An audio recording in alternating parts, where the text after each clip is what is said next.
कहते हैं कि इंसान चांद पर पहुंच गया है। बात सही भी है, क्योंकि चांद अंतरिक्ष का एकमात्र ऐसा खगोलीय पिंड है जिस पर इंसान ने अपना कदम रखा है। लेकिन बात अगर इंसान के द्वारा बनाए स्पेसक्राफ्ट की करें तो फिर इंसान बहुत दूर पहुंच चुका है, इतना दूर कि आप कल्पना भी नहीं कर सकते। आपको क्या लगता है, हम इंसानों ने सिर्फ चांद, सूरज या मार्स पर ही मिशन भेजे हैं? नहीं, अंतरिक्ष की खोज में एक मिशन ऐसा भी लॉन्च किया गया है जो पिछले 47 सालों से अपने सफर पर निकला हुआ है और शायद आने वाले 10 साल और अपने सफर पर कायम रहने वाला है। आप में से काफी लोग समझ गए होंगे कि मैं बात कर रहा हूं स्पेस एक्सप्लोरेशन की हिस्ट्री के सबसे महान मिशन प्रोग्राम वॉयेजर के बारे में। वॉयेजर सिर्फ एक अंतरिक्ष मिशन ही नहीं बल्कि सुदूर ब्रह्मांड को भेजा गया मानवता का संदेश भी है, जिसमें एक रोते हुए बच्चे की आवाज, पक्षियों, हवाओं और लहरों की आवाजें और 55 अलग अलग भाषाओं में अभिवादन एक गोल्ड और तांबे की बनी डिस्क में रिकॉर्ड करके भेजी गई है। 47 साल से 65,000 किलोमीटर प्रति घंटे की रफ्तार से पृथ्वी से दूर जाता हुआ यह स्पेसक्राफ्ट यानी वॉयेजर किसी सभ्यता एलियंस के हाथ लग गया जो शायद इस अनंत ब्रह्मांड में कहीं बसा हुआ है, तो इन ग्रामोफोन रिकॉर्ड के जरिए उन्हें मानवता के होने का और उसके विकास का संदेश मिलेगा। और कल को अगर इंसान पृथ्वी से मिट भी जाए तो इसी गोल्डन रिकॉर्ड से हम मानव जाति को सदैव के लिए इस ब्रह्मांड में अमर रखने में सक्षम हैं। साथियों, वॉयेजर पृथ्वी से निकला अंतरिक्ष का पहला और एकमात्र ऐसा मुसाफिर जो सौर मंडल को पार करके इंटरस्टेलर स्पेस यानी सुदूर अंतरिक्ष के सफर पर निकल चुका है और अपने सफर के दौरान इसने ऐसी ऐसी चीजों का खुलासा किया है कि आप यकीन नहीं कर पाएंगे। तो वॉयेजर को आखिर अंतरिक्ष के किन रहस्यों को सुलझाने के लिए भेजा गया है? अंतरिक्ष के बारे में उसने कौन सी अहम जानकारी हमें भेजी है? क्या इसका मकसद दूसरी दुनिया की खोज करना है या फिर यह अंतरिक्ष की किसी और गुत्थी को सुलझा रहा है? ये सब कुछ हम आज आपको इस वीडियो में एक्सप्लेन करने वाले हैं और इसलिए वीडियो को बिना स्किप किए अंत तक जरूर देखिएगा। साथ ही अगर आप चैनल पर नए हैं तो ऐसे ही नॉलेजेबल वीडियोस के लिए हमारे चैनल को सब्सक्राइब करना ना भूलें। दोस्तों, सबसे पहले आप जरा इस तस्वीर को देखिए। इसमें आपको नीले रंग का एक बेहद छोटा सा बिंदु नजर आ रहा होगा। जानते हैं ये बिंदु क्या है? यकीन करना भले ही मुश्किल लगे, लेकिन ये हमारी पृथ्वी है और ये तस्वीर फरवरी 1990 के दौरान वॉयेजर 1 ने खींची थी। वॉयेजर एक ऐसा स्पेस प्रोग्राम जिसने अंतरिक्ष को देखने के हमारे नजरिए को बदल डाला। यह स्पेस मिशन नासा के द्वारा 1977 में लॉन्च किया गया था और नासा इसको लेकर इतना सीरियस था कि उसने इस मिशन के तहत एक नहीं बल्कि एक साथ 2 स्पेसक्राफ्ट को लॉन्च किया, जिनके नाम रखे गए वॉयेजर 1 और वॉयेजर 2। इसमें पहले वॉयेजर 2 को 20 अगस्त 1977 के दिन केप कैनरवल स्पेस फोर्स स्टेशन से लॉन्च किया गया, जबकि वॉयेजर 1 इसके 15 दिन बाद 5 सितंबर को लॉन्च हुआ। अब सवाल ये उठता है कि नासा ने एक साथ एक ही जैसे 2 स्पेसक्राफ्ट क्यों लॉन्च किए? असल में नासा किसी भी हाल में ये नहीं चाहता था कि यह मिशन फेल हो, इसलिए उसने एक की जगह 2 स्पेसक्राफ्ट अंतरिक्ष में भेजे ताकि अगर किसी वजह से फेल भी एक हो जाए तो दूसरा अपना काम पूरा कर दे। और इसी के चलते नासा ने वॉयेजर 1 की स्पीड को तेज और वॉयेजर 2 की स्पीड को उससे जरा धीमा रखा ताकि दोनों स्पेसक्राफ्ट की अप्रोच एक दूसरे से अलग रहे और दोनों किसी कारण से फेल ना हो। अब यहां बहुत से लोगों के मन में यह सवाल भी आता है कि वॉयेजर मिशन का मकसद क्या था और इन स्पेसक्राफ्ट्स को फिर किस प्लेनेट पर उतरना था। आपको बता दें कि दोस्तों, वॉयेजर का उद्देश्य किसी प्लेनेट या दूसरे खगोलीय पिंड पर उतरना कभी नहीं था, बल्कि इन्हें खास तौर पर इस तरह से डिजाइन किया गया था कि ये अंतरिक्ष में उड़ते हुए ये अपने मिशंस पूरा करें। आपकी जानकारी के लिए बता दें कि वॉयेजर 1 और 2 प्राइमरी मिशन गोल यानी मुख्य मकसद सैटर्न और जुपिटर इन 2 ग्रहों के करीब जाकर इनकी तस्वीरें लेना और इनके बारे में ज्यादा से ज्यादा जानकारी इकट्ठा करना था।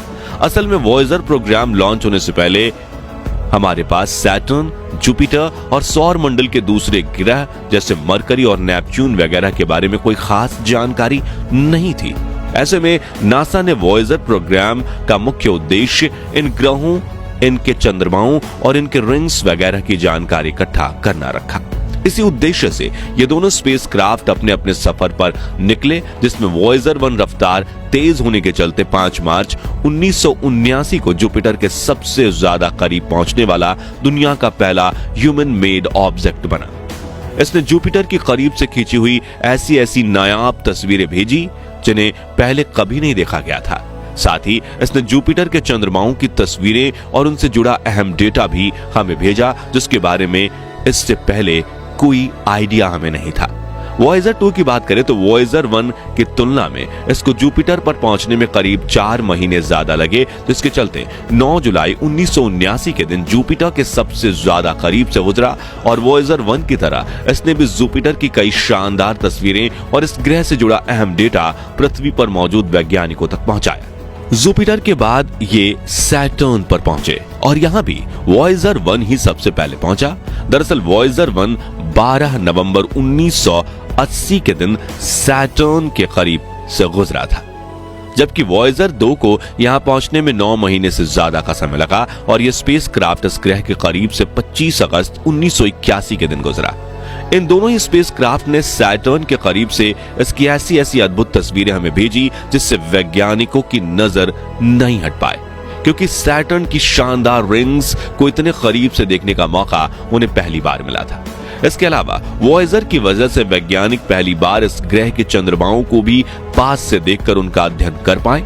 इन चंद्रमाओं में टाइटन चंद्रमा भी शामिल था, जिसे एक समय पर हम इंसान अपना दूसरा घर बनाने के इरादे से देखने लगे थे।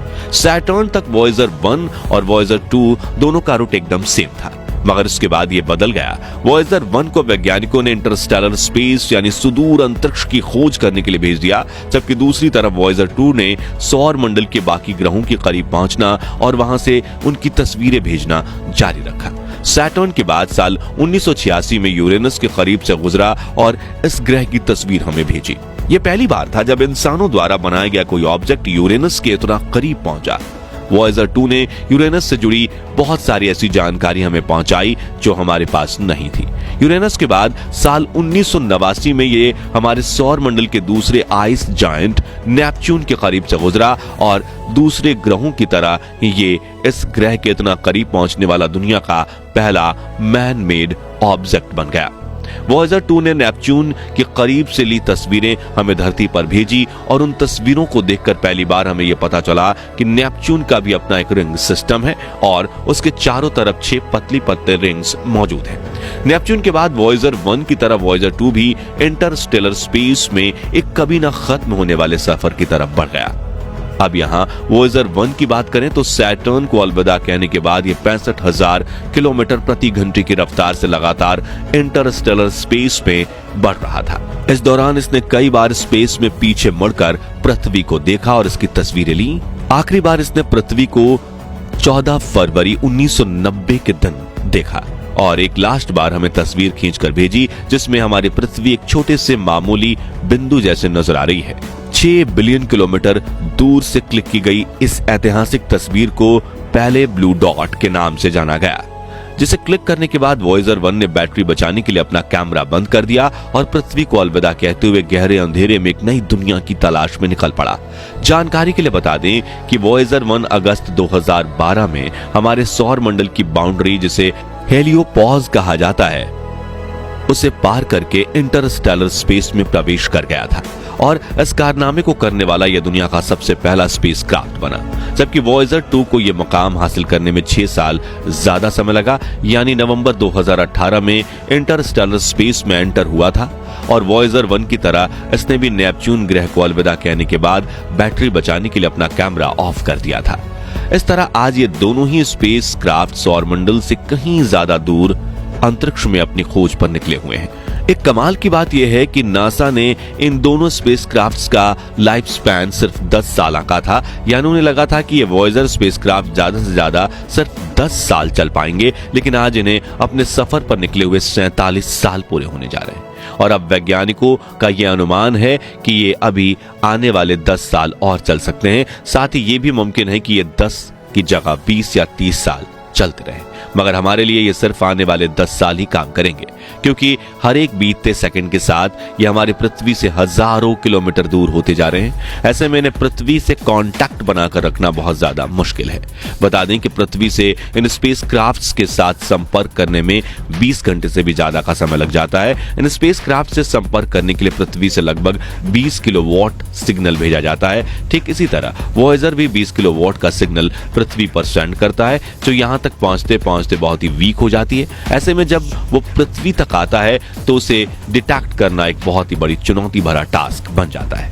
नासा ने इन सिग्नल्स को जल्दी और आसानी से कैच करने के लिए पूरी दुनिया में जगह जगह सैटेलाइट डिश का जाल बिछाया हुआ है, मगर फिर भी बीतते हुए समय के साथ वॉयेजर के साथ संपर्क बनाना ज्यादा कठिन होता जा रहा है। ऐसे में वैज्ञानिकों का अनुमान है कि आने वाले 10 सालों में वॉयेजर के साथ अपना कनेक्शन हम पूरी तरह से खो देंगे, मगर जब तक सिग्नल मिल रहा है तब तक वॉयेजर स्पेस के रहस्यों को उजागर करता रहेगा।